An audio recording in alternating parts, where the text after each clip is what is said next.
சொல்கிறாரு பாருங்க, நான் எதுக்கு வீடு கட்டலைன்னாங்க, வீடு கட்டாதீங்கன்ட்டாங்க.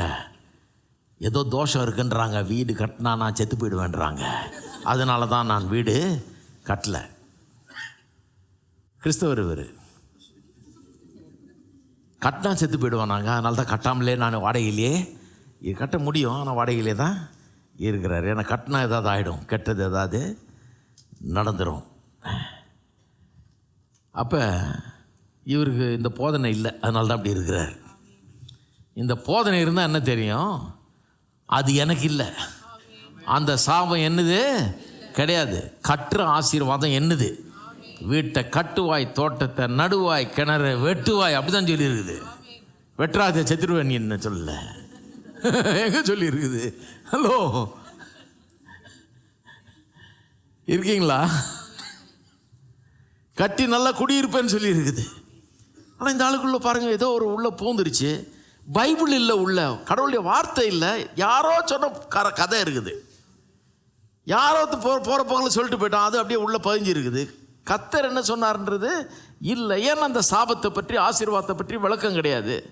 எது என்னது, எது என்னுடையது இல்லை, எதை நான் எதிர்பார்க்கணும், எதை நான் வெறுத்து தள்ளணும், எதை நான் அரவணைச்சிக்கூடாது, எதை வெறுக்கணும், எதை தள்ளணும், எதை எடுத்துக்கணும், இது தெரியணும் பாருங்கள். இதெல்லாம் நம்ம தெரிஞ்சு கொள்றதுக்காக இதை நான் இன்றைக்கு வாசிக்க விரும்புகிறேன். கலாத்தியர் 3ஆம் அதிகாரம் 7ஆம் வசனத்திலிருந்து வாசிப்போம் பாருங்கள். ஏன்னா சில காரியங்களை சொல்ல போகிறேன்.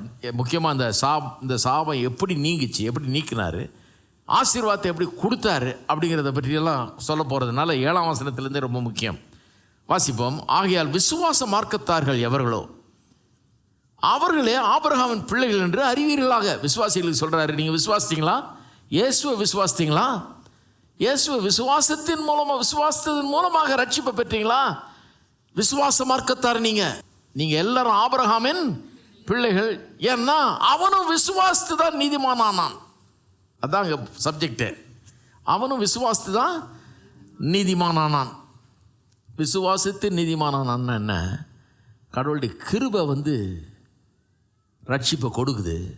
ஆகவே நான் செய்ய வேண்டியது வெறும் விசுவாசம்தான். நான் வேற ஒன்றும் கிரியை செய்ய வேண்டியதில்லை. நான் செய்ய வேண்டியதெல்லாம் விசுவாசம் தான். விசுவாசம் தான் என்னுடைய கிரியை. விசுவாசம் தான் நான் செய்ய வேண்டியது. வேற எதுவும் என்ன போய் புண்ணியம் செஞ்சுட்டு வர சொல்ல. நீ புண்ணியம் நிறைய புண்ணியம் கட்டியிருக்கியா, நீ உங்கள் தாத்தா புண்ணியம் வச்சுட்டு போயிருக்காரா அப்படிலாம் கேட்கல கடவுள். இயேசு புண்ணியம் பண்ணியிருக்கிறார். அவருடைய புண்ணியத்தினால எனக்கு இன்னைக்கு ஆசீர்வாதம் உண்டாயிருக்குது. அவர் பண்ண புண்ணியம், நான் ஒன்றும் பண்ணல. இன்னும் கேட்டால் தகுதியே கிடையாது. நான்